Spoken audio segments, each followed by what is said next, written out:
Okay, guys, so welcome back to AS 9609 business class हमारे पास। Let's look at the checklist. जैसे हमारी हर class का नॉर्म है, हम पहले चेकलिस्ट को देखते हैं। तो we are done with enterprise. ये वाला हमारे पास पूरा एरिया कंप्लीट हो गया था। ठीक है। और we have started the chapter और the area that is role of entrepreneurs and entrepreneurs. तो लास्ट की क्लास जो कल वाली क्लास थी उसके अंदर we are done with the concept of entrepreneur के एंटरप्रेन्योर कौन होते हैं हमारे पास। We are done with the characteristics of the successful entrepreneur, हमारे पास वो भी कंप्लीट हो गया था। देन अब यहाँ पे हमारे पास है role of entrepreneur and the role of business enterprise in the development of a country and the business plan and its element, and we are done with the chapter 1। लेकिन इशू ये है हमारे पास, इशू क्या है हमारे पास कि एक बस समझाना ही चाह रहा हूँ कि ये जो एंटरप्राइज वाला चैप्टर है ना हमारे पास, इसको थोड़ा सा डिटेल डिस्कशन है इसके अंदर। एज वी हैव नोटिस, कल भी आपने देखा होगा हमने बड़ा डिस्कस किया है, बड़ा एक डिस्कशन रही है क्लास के अंदर। तो आज की क्लास भी हमारे पास ऐसी ही होगी। ठीक है।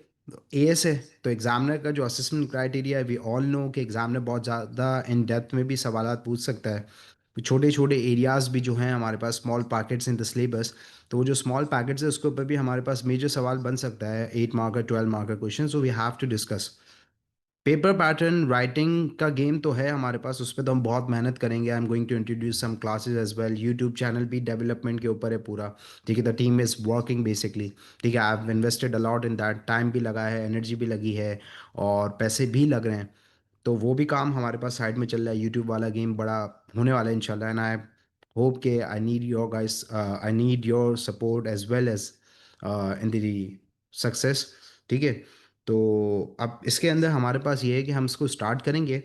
बिजनेस प्लान पे पहुंचे तो ठीक है, नहीं पहुंचे तो खैर, कोशिश होगी कि बिजनेस प्लान को भी आज कंप्लीट करें हम लोग, कंटेंट्स को भी देखें, एलिमेंट्स क्या होते हैं, क्या बेनिफिट्स एंड लिमिटेशंस है। लेकिन क्वाइट डिस्कशन हो जाएगा थोड़ा सा, और थोड़ा सा लेंदी भी हो जाएगा। तो स्टार्ट करते हैं हम। कल की क्लास के अंदर हम लोगों ने यहाँ पे जो स्टार्ट किया था वो एंटरप्रेन्योर के कॉन्सेप्ट को समझा था कि हु इज़ एंटरप्रेन्योर। इसके बाद हम लोगों ने यहाँ पे डिस्कस किए थे कि what are the different qualities of a successful entrepreneur. आपके पास सवाल भी इसी तरीके से आता है कि how this particular quality will lead to the success of a business. ठीक है।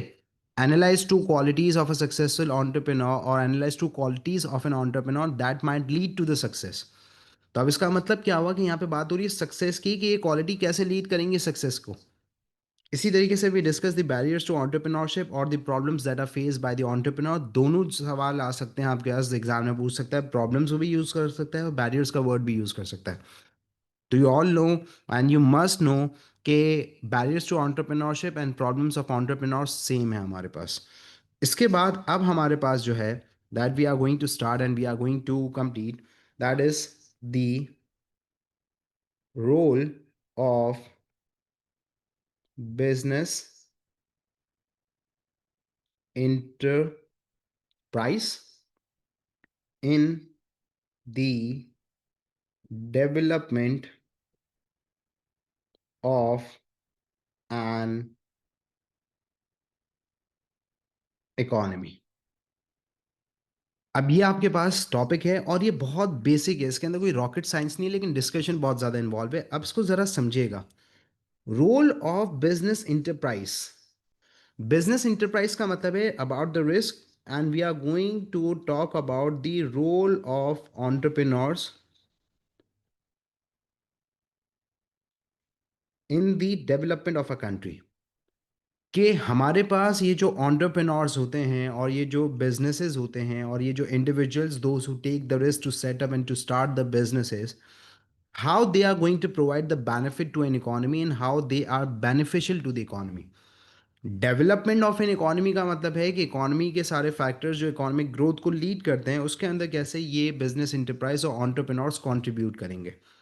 अब सबसे पहली चीज़ तो हमारे पास ये है कि एंटरप्रेन्योर्स के पास आसानी भी तो होनी चाहिए, उनके पास सपोर्ट भी तो होना चाहिए, तब जाके वो बिज़नेस स्टार्ट कर सकें। तो गवर्नमेंट की कुछ ऐसी पॉलिसीज़ होनी चाहिए जो इनकरेज करें एंटरप्रेन्योर्स को टू स्टार्ट द बिज़नेस। और गवर्नमेंट की पॉलिसीज़ ऐसी ही हमारे पास डिराइव हो रही हों जिसके अंदर हमारे पास इकोनॉमिक ग्रोथ गवर्नमेंट का ऑब्जेक्टिव हो, तो वो यहाँ पे लीगल रेगुलेशंस को कम करे, फॉर्मेलिटीज़ को कम करे, नए एंटरप्रेन्योर्स को फाइनेंशियल असिस्टेंस प्रोवाइड करे, स्टार्टअप्स को सपोर्ट प्रोवाइड करे डिफरेंट मैनर्स के अंदर ट्रेनिंग दे के और फाइनेंस प्रोवाइड करके, टैक्सेस को कट डाउन करके। So now the entrepreneurs would be encourage to start the business.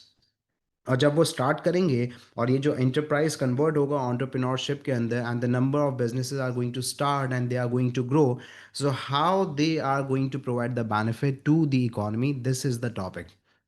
तो सबसे पहला हमारे पास क्या है कि रोल ऑफ एंटरप्राइज के अंदर नंबर वन हमारे पास क्रिएशन ऑफ एम्प्लॉयमेंट। अब मैं एक एक पॉइंट जैसे कल की क्लास के अंदर मैं लिख रहा था और डिस्कस कर रहा था वैसे कर। बिजनेसेस स्टार्ट होंगे, businesses are going to grow, they are going to hire the workers. और जब वर्कर्स हायर होंगे तो हमारे पास number of businesses at the macro level are going to develop and they will be hiring number of employees. और जब employees hire होंगे they will get the job. और इससे हमारे पास इकोनॉमी के अंदर जो अनएम्प्लॉयमेंट रेट है और हमारी इकोनॉमी के अंदर ये जो सारे अनएम्प्लॉयड इंडिविजुअल्स हैं, they will get some source of income. और जब अनएम्प्लॉयमेंट हमारे पास कम होती है और इनकम लोगों के पास आती है तो they are going to spend, further हमारी इकोनॉमी क्या करेगी, ग्रोथ। तो क्रिएशन ऑफ एम्प्लॉयमेंट से हमारे पास इकोनॉमी के अंदर अनएम्प्लॉयमेंट कम हो जाएगी और साथ साथ हमारी यहाँ पे इकोनॉमी के अंदर the growth is going to take place. Number one. Number two हमारे पास contribution in GDP. Now, what is GDP? Gross Domestic Product, the amount of goods and services produced within an economy. और जितनी ज़्यादा हमारी GDP grow करती है उतनी ज़्यादा हमारी इकोनॉमी ग्रो करती है, and that is known as economic growth. So how it is going to be a benefit कि जितने भी एंटरप्रेन्योर्स हैं they are going to start the business, भले स्मॉल स्केल पे कर रहे हो या कुछ भी कर रहे हो, तो हमारे पास वो यहाँ पे बिजनेस एक्टिविटी के अंदर इन्वॉल्व होंगे, they would be producing different goods and services और हमारी जीडीपी क्या होगी, बढ़ेगी। लेकिन अगेन कब होगा हमारे पास ये कि जब गवर्नमेंट की पॉलिसीज़ बहुत ज़्यादा सूटेबल हों, फेवरेबल हों for the new in entrepreneurs and the startups, उन्हें इनकरेज करें, तब जाके हमारे पास जीडीपी के अंदर कंट्रीब्यूशन बढ़ेगा और इकोनॉमी हमारे पास क्या करेगी, ग्रो करेगी। नंबर थ्री हमारे पास social cohesion would be increased. Now sir what is social cohesion? इसको उर्दू में कहा जाता है हमारे पास खुशहाली बढ़ेगी, हालात अच्छे होंगे। तो ये जो हमारे पास सोसाइटी के अंदर सोशल इश्यूज हैं, crime rate, suicide rate, divorce rate, anxiety, depression, that can be cause by one of the reason is unemployment, one of the reason is no source of income. तो society के अंदर social cohesion बढ़ेगा, खुशहाली बढ़ेगी, क्योंकि हमारे पास business start हो रहे हैं, people are getting jobs, people are going to get the incomes, and this is how the social cohesion in the society would be increase. तो हमारी जब सोसाइटी के अंदर ये सोशल कोहेजन बढ़ेगा, so it would be a happy and the satisfied society, और the individuals would be satisfied with the incomes, with the jobs. तो ये भी हमारे पास एक बेनिफिट है। Number four, innovation. अब ये जो नए स्टार्टअप्स होते हैं या जो नए एंटरप्रेन्योर्स होते हैं हमारे पास इन द सोसाइटी और in the economy, they come up with new creative ideas. और जब नए क्रिएटिव आइडियाज़ आते हैं तो it provides a wider choice to the customer, it provides variety of goods and services in terms of innovative products। तो इससे फ़ायदा ये होता है हमारे पास कि यहाँ पे कस्टमर की स्पेंडिंग भी बढ़ती है, because now they are going to get variety of goods, और नए जो क्रिएटिव आइडियाज़ आएंगे उससे हमारे पास इकोनॉमी और ज़्यादा ग्रो करेगी, क्योंकि कंपटीशन इंटेंस हो रहा है, the businesses are going to come up with the new ideas. क्योंकि अगर एक बिजनेस इनोवेशन लेकर आता है तो दूसरा बिजनेस compete करने के लिए इनोवेशन लेकर आएगा। तो इससे हमारी जो लोकल कंपैटिटिवनेस है in the society, specialisation, innovation improve होगी, and this is how the business और the economy is going to grow. ये भी हमारे पास बेनिफिट है।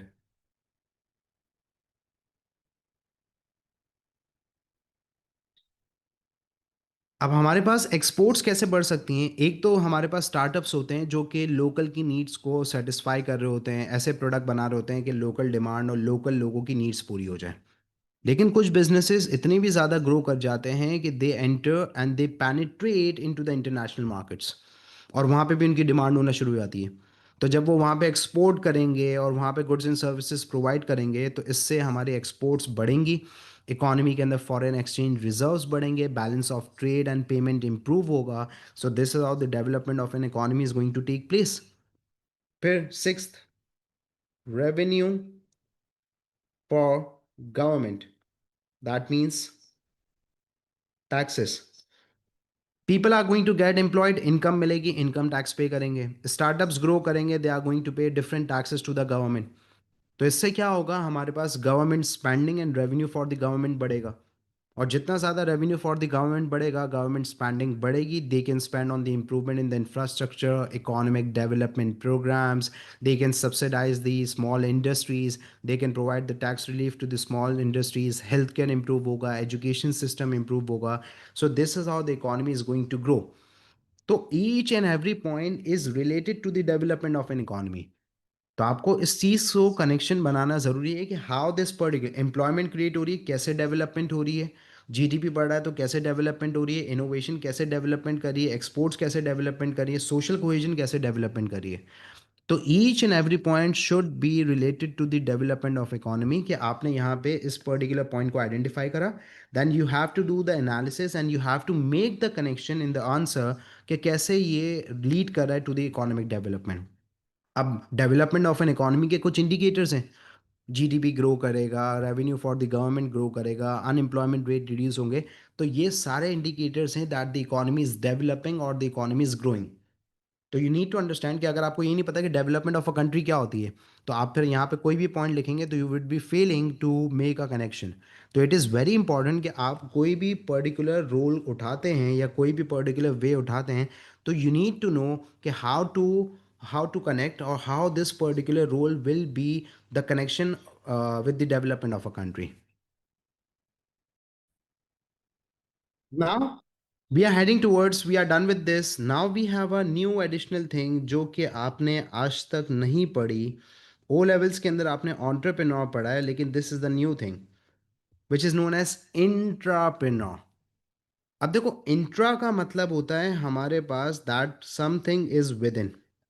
जैसे फॉर एग्जाम्पल ऑर्गेनाइजेशंस हैं, तो ऑर्गेनाइजेशंस के अंदर इंट्रानेट होता है। एक तो इंटरनेट है ना, इंटरनेट मतलब अभी हम कनेक्ट हैं, इंटरनेट पूरी दुनिया से कनेक्शन हो सकता है। फॉर एग्जाम्पल मैंने गूगल किया या कोई वेबसाइट विजिट की या जूम के through I can connect, that is internet across the globe, across the countries. Intranet is within something, within an organization, within the boundaries. तो within का मतलब है intra. अब यहाँ पे जैसे ऑर्गेनाइजेशन के अंदर इंटरकॉम सिस्टम होता है हमारे पास,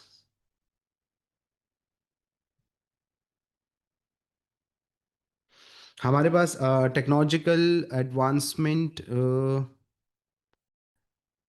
अब ये जो इंट्रा का मतलब है हमारे पास, दैट इज विद इन। अब जैसे फॉर एग्जांपल ऑर्गेनाइजेशन के अंदर आपने देखा है इंट्रानेट होता है, मतलब एम्प्लॉयज जाते हैं and they log in and they get access to the portal and they are connected with the organization. वहाँ पे डिफरेंट डिपार्टमेंट्स के मैसेजेस आ रहे होते हैं, कनेक्ट होते हैं। बाहर के किसी लोग के पास वो इसका एक्सेस नहीं है। सारे के सारे जो लोग होंगे वो within an organisation and they are connected. तो that is known as intranet. इसी तरीके से इंटरकॉम सिस्टम आप समझ लें, इंटरकॉम सिस्टम होता है अपार्टमेंट्स के अंदर, ऑफिसेज के अंदर, कि हाँ फॉर एग्जांपल रिसेप्शन से कनेक्ट कर दें या अकाउंट्स डिपार्टमेंट से कनेक्ट कर दें। तो that is known as intranet, कि विद इन एन ऑर्गेनाइजेशन सारे लोग कनेक्टेड हैं। तो इंट्रा इज विद इन। तो इंट्राप्रेन्योर हमारे पास कौन है? Intrapreneur is also known as an individual and he is known as an employ of the business. अब जब एम्प्लॉय है तो इसका मतलब विद इन एन ऑर्गेनाइजेशन होगा, ऑर्गेनाइजेशन का पार्ट होगा।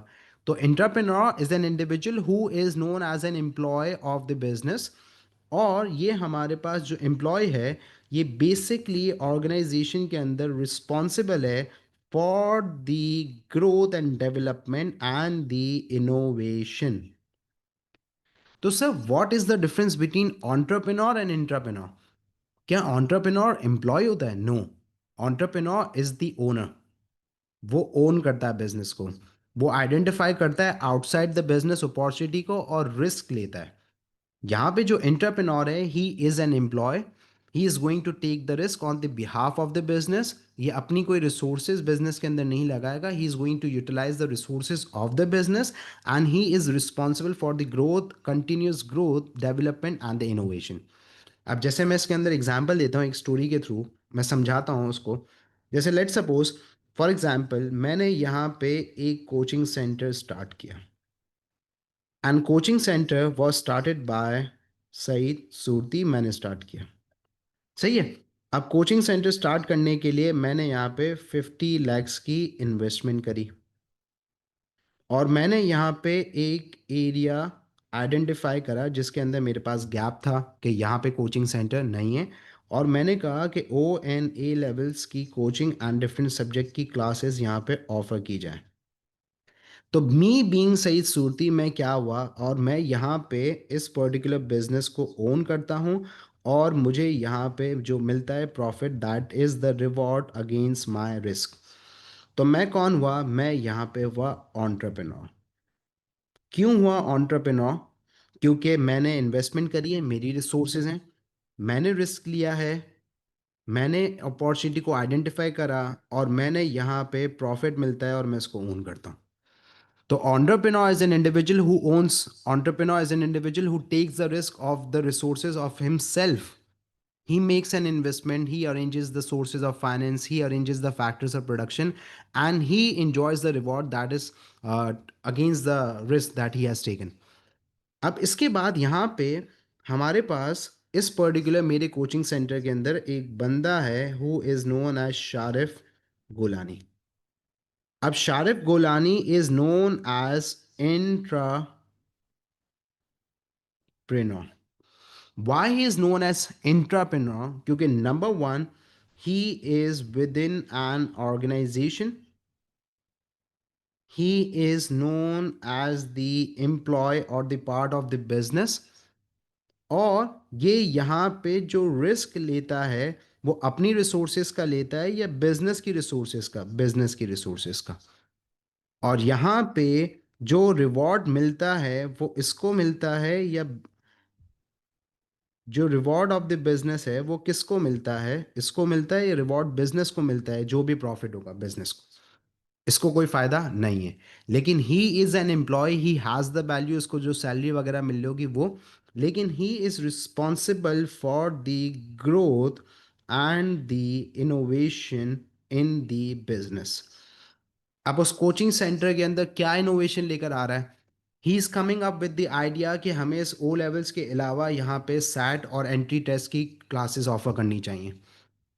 ही is coming up with the innovative ideas कि वी हैव द स्पेस, तो हमें इस पर्टिकुलर रूम्स को यूटिलाइज करना चाहिए and make science labs, practical labs बना देनी चाहिए यहाँ पे, ताकि बच्चे जो हैं साइंस स्टूडेंट्स हैं प्रैक्टिकल लैब्स के थ्रू प्रैक्टिस करवा सकें, and we can generate the revenue in the form of practical labs. He is coming up with the idea कि we should have an online hybrid model as well in the classes। हमें यहाँ पे innovation के लिए सिर्फ on campus नहीं, online classes भी offer करनी चाहिए। तो he is coming up with innovation and this is how we are getting the growth. तो क्या शारिफ इंट्राप्रेन्योर है, एंटरप्रेन्योर है? इंट्राप्रेन्योर है because he is the part of the business, he doesn't own the business, he utilizes the resources and opportunities within an organization, and he provides a benefit to the business. Entrepreneur who owns, who takes the risk, he has the resources, he invests the resources, and he earns the profit. तो this is the difference between entrepreneur and entrepreneur. और इसके अंदर मैं example देता हूँ Apple के model की भी। जैसे जो स्टीव जॉब्स है, who identified and who founded the company Apple, हमारे पास आईफोन वाली। इसके बाद अब हमारे पास यहाँ पे ये जो टिम कुक है, he is known as intrapreneur who is responsible for the continuous innovation and growth of the company. तो he is known as entrepreneur. तो एंटरप्रेन्योर ओनर होता है, एंटरप्रेन्योर एम्प्लॉय होता है। एंटरप्रेन्योर अपनी रिसोर्सेज को इन्वेस्ट करता है, रिस्क लेता है, आइडेंटिफाई करता है opportunities outside the business. Entrepreneur business की रिसोर्सेज को, अपॉर्चुनिटीज को within an organization risk लेता है। एंटरप्रेन्योर प्रॉफिट को एंजॉय करता है as he own. Entrepreneur is a part of the business, he is an employee, और जो प्रॉफिट मिलता है वो बिजनेस का होता है, उसका नहीं होता। तो this is the difference between entrepreneur. अब यहाँ पे वी हैव अ थिंग कि एंटरप्रेन्योर या रोल ऑफ इंट्राप्रेन्योर बिजनेस में क्या है, why entrepreneurship is important, or what is the benefit of having the culture of entrepreneurship। अब इंटरप्रेन्योर के अंदर ये भी तो एक मसला है ना हमारे पास, कि हम एम्प्लॉय को कितना फ्रीडम देते हैं, कितनी ऑटोनॉमी देते हैं, कितना पावर देते हैं that he can come up with the ideas, what is the style of leadership and management. ये भी बच्चा सोचना शुरू कर देता है कि सर भले बंदा इनोवेटिव है, उसके पास क्रिएटिव आइडियाज़ आ रहे हैं, लेकिन वो एक हद तक आइडियाज़ को इम्प्लीमेंट कर सकता है। अगर उसके पास ऑटोनॉमी एंड पावर ही नहीं है, so how is going to bring in the change, how is going to come up with the innovative ideas, new methods and techniques, जब हमारे पास कल्चर ही ऐसा नहीं है। तो we must have a entrepreneurship culture. और क्यों होना चाहिए, तो आगे हम अभी पढ़ेंगे रोल ऑफ एंटरप्रेन्योर में, कि क्यों हमारे पास एंटरप्रेन्योरशिप कल्चर होना चाहिए। जैसे बिजनेसेस की और एंटरप्रेन्योरशिप का जो कल्चर है वो इकोनॉमी के लिए बड़ा इंपॉर्टेंट है, कि एम्प्लॉयमेंट क्रिएट होती है, इकोनॉमी ग्रो करती है, जीडीपी रेट इंक्रीज होता है। So that is the role of entrepreneurship. अगर यही चीज़ मैं देखूँ कि गवर्नमेंट पॉलिसी स्ट्रिक्ट कर दे, लॉस को स्ट्रिक्ट कर दे, और ऐसे पर्टिकुलर हमारे पास प्रोसीजर्स और पॉलिसीज़ डिज़ाइन कर दे जिससे एंटरप्रेन्योर्स डिस्करेज हो जाएंगे, तो क्या इकोनॉमी डेवलप करेगी? नो। तो इसी तरीके से culture, management, leadership style is also important, और इंट्राप्रेन्योरशिप कल्चर के लिए इंपॉर्टेंट है। यहाँ पे मैं वर्ड भी लिख रहा हूँ, इंट्राप्रेन्योरल कल्चर। तो ये एंटरप्रेन्योर कल्चर इसके लिए इंपॉर्टेंट है for the development of the business. अगर एक बिजनेस है उसकी डेवलपमेंट के लिए ये एंटरप्रेन्योर कल्चर बहुत इंपॉर्टेंट है, जिसके अंदर the management must give autonomy, freedom, have democratic leadership, must listen to the ideas and to the suggestions and the views and opinions of the employees who are considered as entrepreneur. So let's start हमारे पास कि entrepreneur का क्या हमारे पास role होता है। Number one, हमारे पास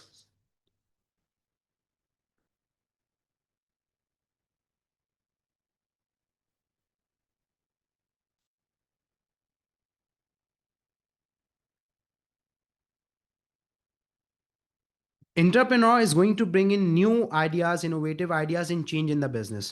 And why this change is important? जब हमारे पास मार्केट competitive होती है, तो इन competitive market और during the competitiveness you need to bring in innovation and the change, otherwise you cannot survive. तो जितना इंटरप्रेन्योर कल्चर होगा, इंटरप्रेन्योरशिप होगी, इंटरप्रेन्योर्स होंगे, हमारे पास नए आइडियाज़ आएंगे, इनोवेशन आएगी, and we can survive in the market. Otherwise if the market is competitive and we are not bringing innovation, तो इसके अंदर हमारे पास मसला है।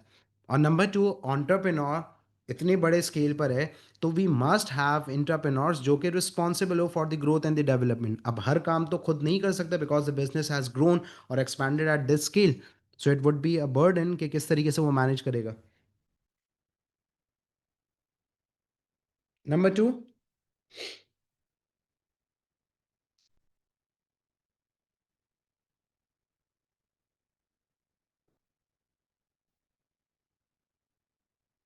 कंपैटिटिव एडवांटेज और यूएसपी और कंपैटिटिव एज। एंटरप्रेन्योर कोई ऐसा आइडिया लेकर आ गया इनोवेटिव हमारे पास इतना ज़्यादा कि हमारे बिजनेस के अंदर वो चीज़ यूएसपी बन गई, a unique selling point. Now what is unique selling point? एक ऐसा unique feature that becomes the selling point of the business और द प्रोडक्ट, जिसकी वजह से प्रोडक्ट बिकता है। एक ऐसा डिस्टिंक्टिव फीचर जो कंपैटिटर्स के प्रोडक्ट में नहीं है, एक ऐसा डिस्टिंक्टिव आइडिया और feature that actually gives an advantage to our business over the competitors. तो इससे हमारे बिजनेस की लॉन्जिविटी बढ़ जाएगी, इससे बिजनेस हमारा प्रोलॉन्ग हो जाएगा, we can maximize the profit.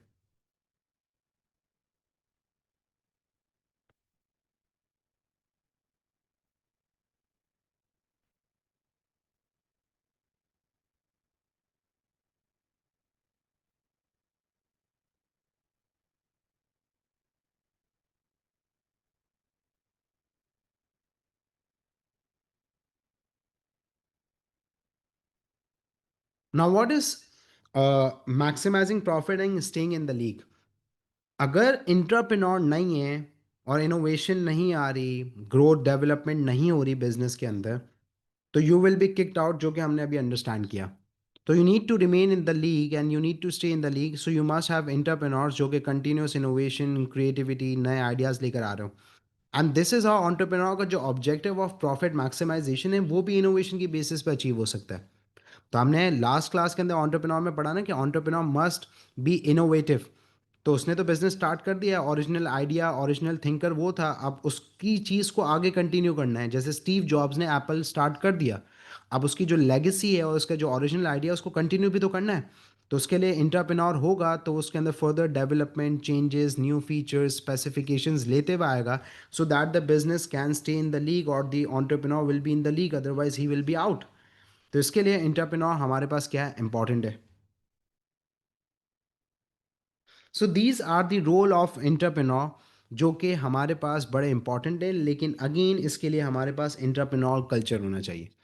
अगर मैनेजमेंट यहाँ पे लीडरशिप स्टाइल और हमारे पास इस तरीके से प्लेटफॉर्म या इस तरीके से हमारे पास सिचुएशन नहीं क्रिएट करती, तो how these entrepreneurs would be encourage and how they are going to represent new ideas into our business.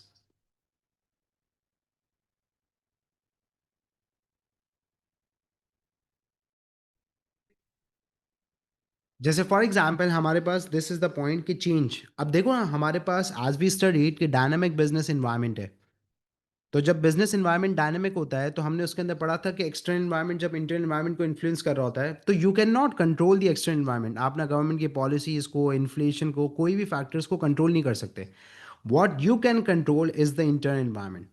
अब उसके अंदर नई चेंजेस नए लेकर आ जाएं, ऑपरेशन मैथड्स के अंदर नई चेंजेस लेकर आ जाएं, नई टेक्निक्स लेकर आ जाएं, तो यहाँ पे इंटरप्रेन्योर होगा तो वो ऑपरेशंस को, प्रोसेसेस को, नई टेक्निक्स को इम्प्लीमेंट कर सकेगा within an organisation, so that we can survive when the environment is changing और the situation outside the business is getting worse. तो दैट्स व्हाई इंटरप्रेन्योर कल्चर और the intrapreneurship is important within the. Now we have a thing that is known as business plan and its element, benefits and limitation. अब यहाँ पे हम start कर रहे हैं कि सर बिजनेस प्लान होता क्या है और what is business plan, why it is important, समझते हैं ज़रा। बिजनेस प्लान क्या है? देखो, बिजनेस प्लान सबसे पहली चीज़ ये है कि जब आप यहाँ पे स्टार्ट कर रहोगे तब you are going to make a plan. When an entrepreneur is setting up a business or he is taking a risk or he is starting, he is going to make a plan. और याद रखना, planning is the most important thing. अगर आपने plan नहीं बनाया तो आपके chances of success almost 50% reduce हो जाते हैं, because you do not have a plan. आपको डायरेक्शन ही नहीं पता, आपको ये भी नहीं पता कि आगे क्या प्रॉब्लम्स आ सकते हैं, सब कुछ है। तो planning is a very important face, चाहे वो मैनेजमेंट हो, चाहे वो बिजनेस स्टार्ट करना हो कुछ, तो प्लानिंग इज़ वेरी इंपॉर्टेंट, ताकि आपको सब कुछ पता चल सके ना कि ये सारी चीज़ें हैं और दीज आर द इश्यूज और these are the problems that can be faced. तो बिजनेस प्लान कब बनाया जाता है? स्टार्ट में। और कौन बनाता है हमारे पास बिजनेस प्लान? An entrepreneur. तो जो एंटरप्रेन्योर होता है जब वो स्टार्ट कर रहा होता है बिजनेस को, व्हेन ही सेटिंग अप और he starting a business, he is going to make a business plan. अब सर बिजनेस प्लान है क्या? अगर लेट सपोज एग्जामिनर आपसे पूछ ले, define the term business plan for 2 marks, तो how you are going to define कि business plan होता क्या है? Business plan is a written document. Number one, business plan is a written document that outlines the business strategies, business objectives, and the financial information to achieve over a period of time. अब यहाँ पे आपके पास क्या आ गई? आपके पास ये पूरी definition आ गई कि बिजनेस प्लान होता क्या है। तो नंबर वन, बिजनेस प्लान हमारे पास एक रिटन डॉक्यूमेंट है। प्रॉपर 60 70 80 पेजेस का एक पूरा डॉक्यूमेंट होता है, डिटेल्ड डॉक्यूमेंट होता है, एक डिटेल्ड बिजनेस प्लान हमारे पास होता है, जिसके अंदर यूजुअली हमारे पास बिजनेस की स्ट्रैटेजीज होती हैं, ऑब्जेक्टिव्स और द फाइनेंशियल इंफॉर्मेशन यहाँ पे हाईलाइटेड होते हैं, the main contents of the business plan. तो business plan is a written document जो कि एंटरप्रेन्योर बनाता है व्हेन ही स्टार्टिंग। और सर ये बिजनेस प्लान बनाना ज़रूरी है? आपके ओ लेवल्स का एक एरिया है, मैं आपको डिस्कस करता हूँ ज़रा, बड़ा इंपॉर्टेंट है। सवाल आया था हमारे पास, जर्नल स्टेटमेंट क्वेश्चंस आना शुरू हो गए ओ लेवल्स के अंदर, 6 मार्क के क्वेश्चन के अंदर। तो एक क्वेश्चन आया, do you think an effective business plan is important for the success of a business, justify your answer. तो इसका मतलब ये है कि बिजनेस प्लान की इंपॉर्टेंस तो है ना, और जितना ज़्यादा इफेक्टिव बिजनेस प्लान होगा, तो हमें पता है कि अगर हम बैंक के पास जाएंगे तो we need a business plan, investor के पास जाएंगे तो they are going to ask for the business plan. तो business plan is a written document that is actually required by these institutions and the investors. अब sir business plan के अंदर क्या क्या चीज़ें आती हैं, व्हाट आर दी कंटेंट्स, या फिर आप कह सकते हो कि what are the elements of the business plan. जैसे for example deed of partnership होता है, तो डीड ऑफ पार्टनरशिप में ये सारी चीज़ें आती हैं। तो हर डॉक्यूमेंट के अंदर, हर पर्टिकुलर एग्रीमेंट के अंदर ये सारी चीज़ें आती हैं। जैसे एम्प्लॉयमेंट कॉन्ट्रैक्ट है तो उसके अंदर ये सारी चीज़ें आती हैं। So these are the things that comes in under the business plan, और these are the elements that makes up the business plan, और that must be included in the business plan. तो सबसे पहले जो हमारे पास एलिमेंट है that is known as executive summary. Sir executive summary क्या है? अब मुझे एक बात बताएं, आपके पास एक डिटेल्ड बिजनेस प्लान है 70-80 पेजेस का। It's a lengthy document, it's a very much hassle for the investors and the banks to review the whole business plan at that time. तो एग्जीक्यूटिव समरी क्या है? एग्जीक्यूटिव समरी का मतलब है कि यहाँ पे you are going to provide epitome summary of the whole business plan. पूरे बिजनेस प्लान की समरी है, कंसाइज है, शॉर्ट है, जो कि each and every area aspect of the business plan को समराइज करके वहां पे प्रोवाइड कर देगी। अगर वो लेटर ऑन, अगर वो अट्रैक्टिव है, तो लेटर ऑन पे डिटेल बिजनेस प्लान को कंसिडर किया जाएगा by the investors, venture capitalist, banks and all. तो executive summary is the epitome और the summary, and it is going to touch each and every aspect of the business plan, और is going to provide the summary of the whole business plan. तो number one, आपके पास सबसे पहली चीज क्या होती है? एग्जीक्यूटिव समरी होती है। नंबर टू, आपके पास है बिजनेस ऑब्जेक्टिव्स, जिसके अंदर आपके पास मिशन, पर्पस और विजन ऑफ द बिजनेस होता है। अब सर हमारे पास यहाँ पे business objectives, mission, vision, purpose क्या है?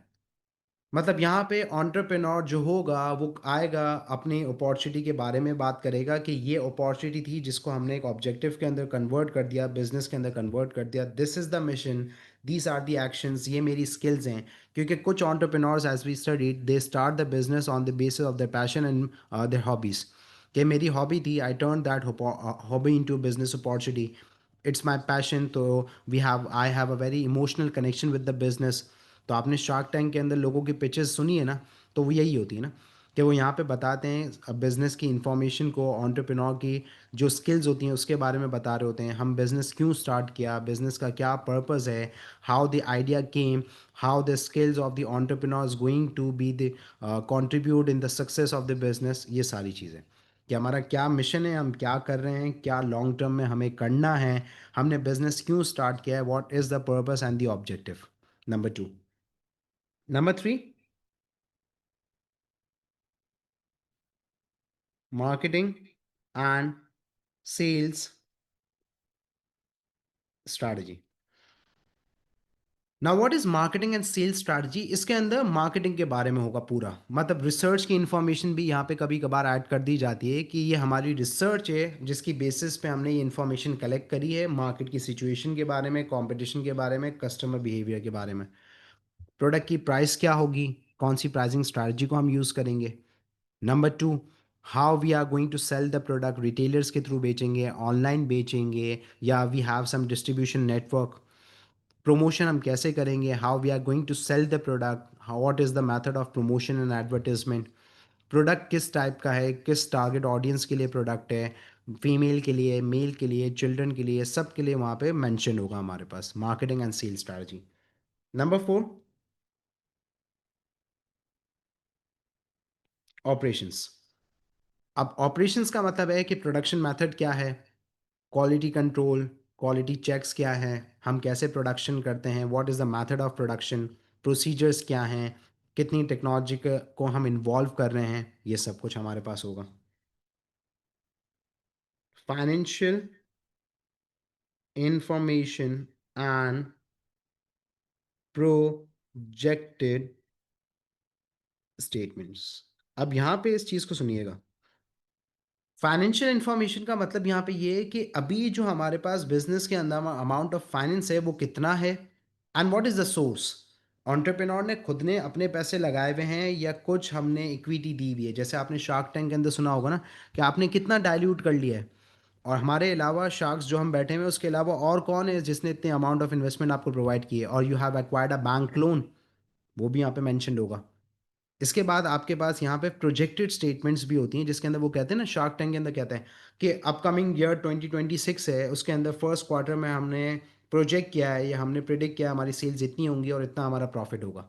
तो ये भी हमारे पास इंफॉर्मेशन होगी कि अभी कितना रेवेन्यू है, कितने एक्सपेंसेस, सेल्स, प्रॉफिटेबिलिटी है, and what is the future target और द फ्यूचर प्रोजेक्टेड स्टेटमेंट्स, ये भी यहाँ पे मेंशन होगी। और सिक्स हमारे पास है, that is known as management team. और मैनेजमेंट टीम का मतलब है हमारे पास कि who are the faces, directors कौन हैं, जैसे वो आके इंट्रोड्यूस करवाते हैं कि मैं ये हूँ कंपनी की पोजीशन में, कंपनी के अंदर मेरी पोजीशन ये है और इनकी पोजीशन ये है, उनकी पोजीशन ये है। तो मैनेजमेंट टीम भी होगी कि who are the faces of the organization और द बिजनेस, कौन क्या कंट्रोल कर रहा है, किसकी क्या स्किल्स हैं जिसकी बेसिस पे वो इस चीज़ को कंट्रोल कर रहा है। Some are good with the financial तो वो अकाउंट्स को देख रहे हैं, I am good with the marketing तो मैं मार्केटिंग को देख रहा हूँ, he has skills of the production तो वो वहाँ पे। So in management team, we are going to actually make them familiar with the faces of the business and their skills so that the confidence and they can know and they can get awareness about the people who are running the business. So these are the elements and the contents that are involved in the business plan. Okay guys, तो अब यहाँ पे business plan के advantages को और disadvantages को discuss कर लेते हैं, जिसके अंदर we are going to discuss the importance के why business plan is important. Number one, हमारे पास business plan is an effective tool when raising finance. हमने कल पढ़ा था कि some entrepreneurs do not get the finance because they have ineffective business plan. और अगर बिजनेस प्लान ही नहीं है तो banks are not going to provide your loan, investors are not going to provide the finance, venture capitalist are not going to support you because you do not have a plan. अगर plan ही नहीं है तो आप करेंगे क्या? उनको कुछ ना कुछ तो चाहिए ना जिससे उनको पता चल सके कि आपका प्रोडक्ट क्या है, क्या ऑब्जेक्टिव है, क्या पर्पस है, क्या फ्यूचर टारगेट्स हैं। तो business plan is an effective tool when it comes to raising finance. Number two, it provides a sense of direction to the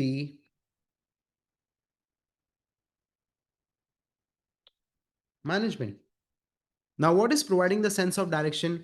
हमें पता चल जाएगा कि हमें प्रोडक्ट किस तरीके से मार्केट करना है, किस तरीके से सेल करना है, क्या प्राइसेस होंगी, क्या प्रोडक्शन के मेथड होगा, सब कुछ। तो all the strategies are mention in the business plan.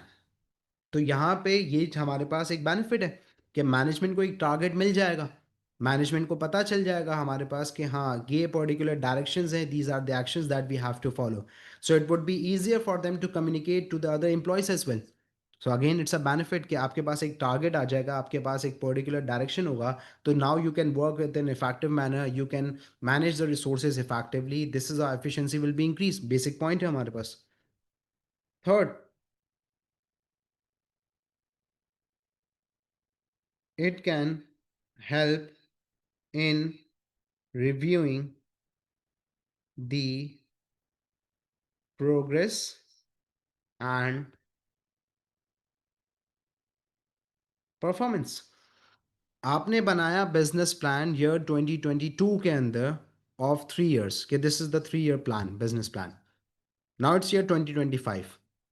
तो आपके पास एक बेसिस तो है जिसको आप देखोगे कि हाँ 2023-22 में मैंने ये प्लान बनाया था, 2022 के अंदर ये सारी स्ट्रैटेजीज थी, ये टारगेट था, ये ऑब्जेक्टिव था। उसको आप वहाँ पे आप रिव्यू बैक कर रहे हो, and now you are measuring the progress and you are reviewing the progress कि how much closer you are in the achievement of your objectives, और आपने कितना इफेक्टिवली प्रोग्रेस किया इन द राइट डायरेक्शन। तो आपके पास बेसिस हैं। तो आपके पास जो फाइनल अकाउंट्स होते हैं, कंपनी के अकाउंट्स, वो भी तो इसी तरीके से काम कर रहे होते हैं कि आप देखते हो कि इस साल की प्रॉफिटेबिलिटी को कंपेयर करते हो with the last years profitability कि हाँ 2% 3% से प्रॉफिट इंप्रूव हुआ है। तो अगर अब नहीं होगा आपके पास कोई बेसिस, तो how you are going to compare? तो ये हमारे पास बेनिफिट है। इसके बाद वी हैव ड्रॉबैक्स कि what are the drawbacks of business plan. Number one, हमारे पास बिजनेस प्लान टाइम कंज्यूमिंग है।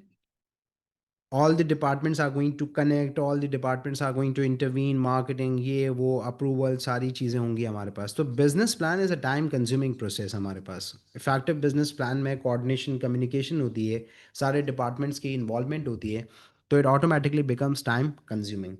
Number two, it becomes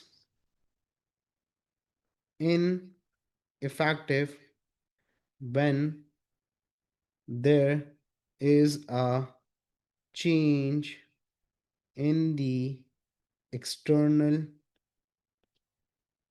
environment such as economic recession। अब लेट्स सपोज आपके पास, आपने प्लान बनाया, और जब प्लान बनाया तो इकोनॉमी ग्रो कर रही थी। अब जब हमारे पास इकोनॉमी ग्रो कर रही थी तो उसके हिसाब से this particular plan that you have made was perfect. अब अचानक से इकोनॉमिक रिसेशन आ गया because of any particular reason. तो क्या अब ये स्ट्रैटेजीज और ये जो प्लान है, ये जो ऑब्जेक्टिव आपने सेट किए हैं, क्या ये अब काम आएंगे या they are going to become outdate और इनफेक्टिव?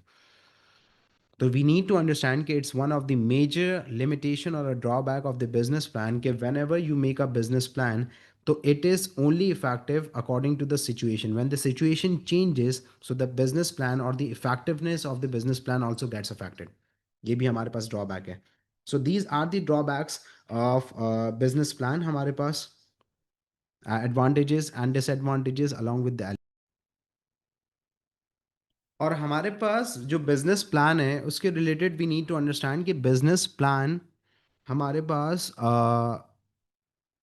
कह सकते हो कि कॉस्टली तो है। ठीक है, कॉस्टली क्यों है? क्योंकि कंसल्टेंट्स, रिसर्च, ये सारी चीज़ें इन्वॉल्व होंगी ना, एज वी डिस्कस कि यहाँ पे हमारे पास जो मार्केटिंग होगी उसके अंदर रिसर्च भी इन्वॉल्व होगी कि according to the market research, consumer behaviour pattern, उसके बेसिस पे हमने करा है। तो कॉस्टली भी है हमारे पास क्योंकि डिफरेंट कंसल्टेंट्स भी इन्वॉल्व हो रहे होंगे, और साथ साथ हमारे पास यहाँ पे मार्केट रिसर्च की भी कॉस्ट आ रही होगी। अब चाहे जितना भी अच्छा इफेक्टिव बिजनेस प्लान क्यों ना हो, it does not guarantee the success. Business plan, effective business plan increases the chances of success, but it does not guarantee the success. Business plan बहुत अच्छा है, सब कुछ अच्छा है, इकोनॉमिक रिसेशन आ गया, कोई अनलाइकली इवेंट हो गया, कोई हमारे पास डिज़ास्टर हो गया, तो भी हमारा प्लान ख़राब हो जाएगा। या प्रोडक्ट की फेलियर हो गई हमारे पास बिकॉज ऑफ एनी रीज़न। तो हमें इस चीज़ को समझना ज़रूरी है कि effective business plan chances of success तो बढ़ा देते हैं, लेकिन effective business plan does not guarantee the success. Is it clear? तो this is all about the business plan entrepreneurship. Thank you.